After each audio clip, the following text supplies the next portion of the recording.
IRP 가입했고 내 돈이 들어왔는데 그럼 뭘로 운용을 해야 되는지, 어떤 상품들을 가입할 수 있는지, 그냥 가만히 놔두면 안 되잖아요. 아무 일도 하지 않으면 아무 일도 일어나지 않기 때문에 아무 일을 해야 되는 것입니다.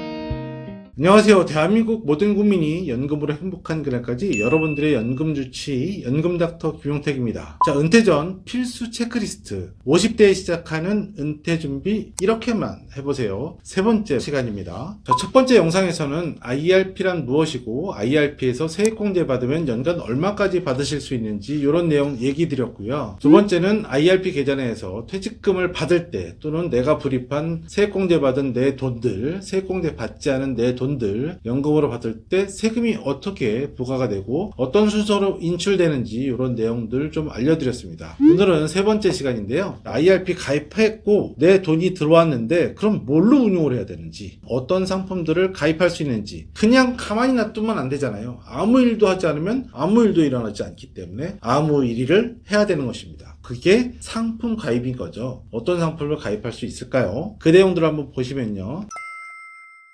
첫 번째는 투자 가능 상품 중에 원리금 보장 상품이 있겠고요. 실적 배당형 상품이 있겠는데, 원리금 보장 상품 중에서는 저축은행 포함한 은행들의 정기예금들이 있겠죠. 원리금 보장형 ELB 상품들이 있을 것이고, 환매조건부 채권이라고 하는 RP가 있을 수 있겠죠. 그리고 발행어음 이런 것들이 있겠습니다. 자, 이런 원리금 보장 상품들은 안정적인 금융기관과 정부 공공기관이 원리금 지급을 보장하는 금융상품이 있기 때문에 저위험 저수익으로 내 돈을 지키는 게 좋겠다, 수익이 얼마 없더라도 나는 그냥 꼭 지켜야 되는 돈이야, 이렇게 생각하시는, 위험을 추구하지 않으시는 안정투자형 이런 분들이 선택을 많이 하시는 쪽입니다. 자, 실적 배당형 상품은 주식, 펀드 등 운용에 따라서 수익이 달라집니다. 수익이 날 수도 있고 손실이 날 수도 있는 이런 상품인데요. 채권형 펀드가 있을 것이고, 채권형 펀드는 오히려 수익이 작지만 나겠죠. 손실 가능성은 그렇게 많지 않고요. 채권, 주식, 혼합형 펀드가 있을 것이고, 주식형 펀드, ETF, 상장 리츠, 부동산에 투자하는 리츠가 있겠고요. 채권을 직접 투자도 하실 수 있겠죠. 이런 상품들이 다양하게 있습니다. 그 중에서도 요즘은 ETF에 관심이 많으신 분들도 있겠는데요. 내 돈을 그냥 맡겨놓고 누군가 운용을 잘해줬으면 좋겠다 하는 것에 가장 적합한 것은 타겟 데이트 펀드라고 해서 TDF가 가장 좀 적합한 것 같습니다.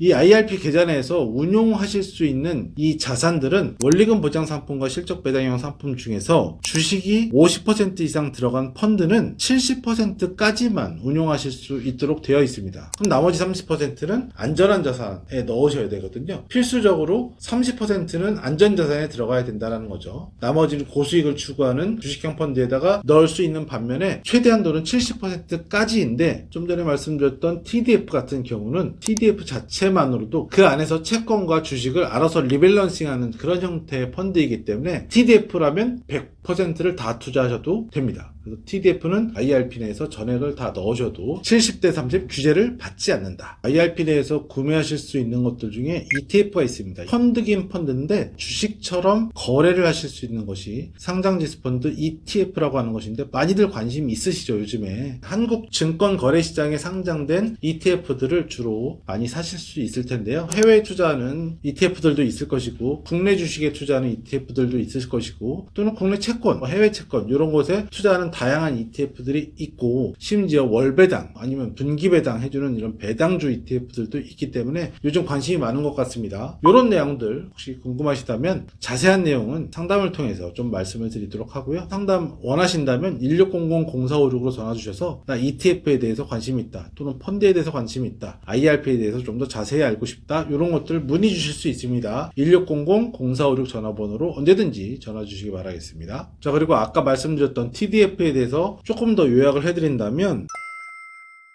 TDF는 아까 IRP 내에서 100%를 전부 다 투자할 수 있다고 했잖아요. 그 이유가 뭔가 하니, TDF라는 이 펀드 자체 내에는 주식과 채권의 비중을 자동으로 조절해주는 기능을 가지고 있는 상품이고요. 이 TDF라는 펀드 뒤에는 숫자가 붙어요. 빈티지라고도 표현하는데, 숫자가 붙어서 보통 2030, 2030년, 2050, 2050년, 2060, 2060년 이렇게 되겠죠. 2030보다는 2060이 좀 더 공격적인 투자 형태고요. 2060이라는 펀드를 선택했을 때 주식 투자 비중이 예를 들어 70%고 채권이 30%다 라고 하면 2060년이 가까워 올수록 주식 비중을 줄이고 채권 비중을 점점점 늘려가는 형태의 펀드입니다. 이해가 되셨을까요? 이 TDF라는 펀드는 정말 내가 아무것도 하지 않아도 알아서 운용해 줄 수 있는 그런 펀드인 것 같습니다. 그래서 TDF가 요즘 각광을 많이 받고요. 각종 매체라든지 뉴스에서도 이 TDF로 투자하신 분들이 꽤나 수익을 많이 얻더라 이런 얘기도 많이들 하고 있거든요. 생애 주기를 반영해서 은퇴 시점이 가까이 오면 안전자산 위주로 포트폴리오를 구성하는 그런 기능이 있고, 이 내에서 포트폴리오 주기는 이 펀드를 담당하고 있는 펀드 매니저가 리밸런싱을 계속해서 하고 있는 그런 좋은 기능이 있는 펀드라고 저는 생각됩니다. 펀드의 장점이 뭘까요? 내가 적절한 시점에 사고팔고를 해야 되는데 이런 부분들을 약간의 펀드 매니저에 대한 운용 수수료를 준다면 그들이 전 세계에 있는 다양한 글로벌 펀드나 ETF들을 사고팔고를 알아서 해주고 있다는 것이 가장 큰 장점이 아닐까 생각됩니다. 저 연금닥터도 참으로 많이 그 TDF를 추천하고 있으니 혹시라도 어떤 TDF가 좋은지, 나는 어떤 TDF를 했으면 좋겠는지 물어보시려거든 언제든지 아까 전화번호 1600-0456 전화 주시면 될 것 같습니다.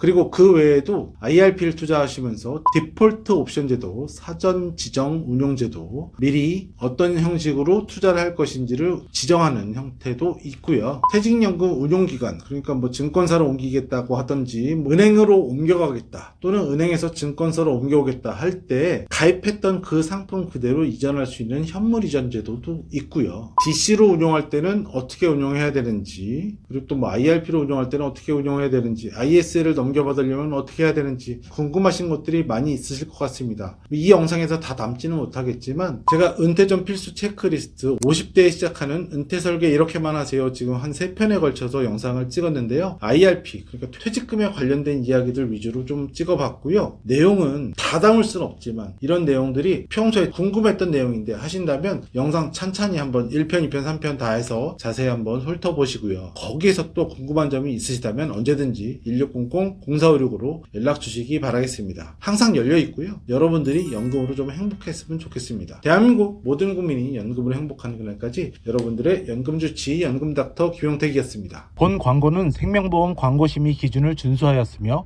유효기간은 심의일로부터 1년입니다.